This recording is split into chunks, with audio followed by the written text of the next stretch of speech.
কোরআন নিয়ে থাকতে চাইতো, কোরআন বিরোধী হবেন, দেশ ছেড়ে পালাতে হবে।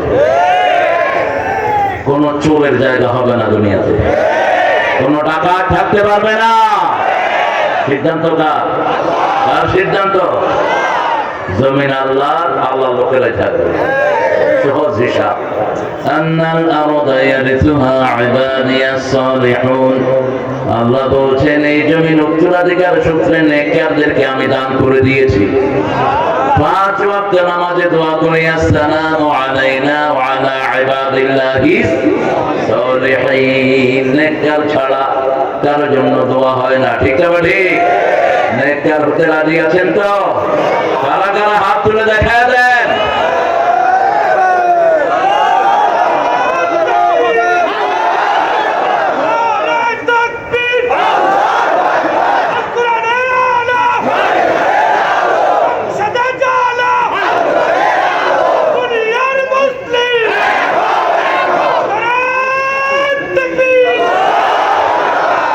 আল্লাহ কবুল করুক।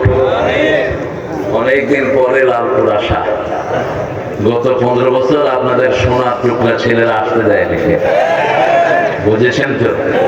অনেক কষ্ট করেছে। এটা বিশাল একটা গ্রাম, এই গ্রামটা অনেক বড় গ্রাম।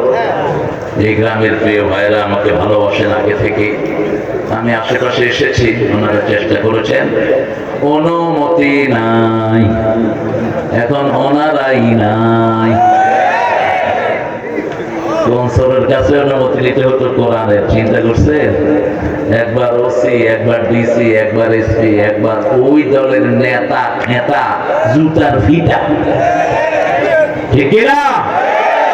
এগুলো নেতা না, কি এগুলো? কি জুতার ফিটা এগুলো, যেগুলো কোরআন নিয়ে ছিনিমিনি খেলেছে। আমরা একটা দোয়া পড়বো যাতে আল্লাহ আকাশের সবগুলো দুয়ার খুলে দেয়। 7টা দুয়ার এখন খোলা হয়ে যাবে। পড়েন আল্লাহু আকবার কাবীরা, আলহামদুলিল্লাহি কাসীরা, সুবহানাল্লাহি বুকরাতান ওয়া আসীলা। এখন একটা দোয়া পড়বো, কিয়ামত পর্যন্ত সওয়াব লেখা হবে। সুবহানাল্লাহ কইলেন, বাড়ি গিয়ে কইেন, অসুবিধা নেই। সব জমা রেখে বাড়ি গিয়ে একসাথে পড়বেন। সুবহানাল্লাহ। কদ্দুর সওয়াব হবে কিয়ামত পর্যন্ত।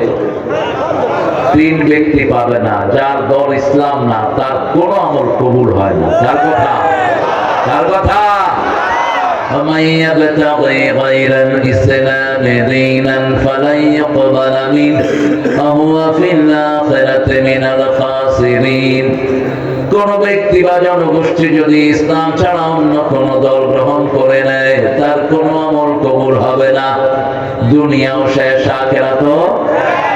এই ক্ষতি থেকে বাঁচার জন্য প্রথম দোয়া আদম আলাইহিস সালামকে আল্লাহ শেখালেন, রব্বানা। পড়েন, রব্বানা যালামনা আনফুসানা ওয়া ইন লাম তাগফির লানা ওয়া তারহামনা লানাকুনান্না মিনাল খাসিরিন।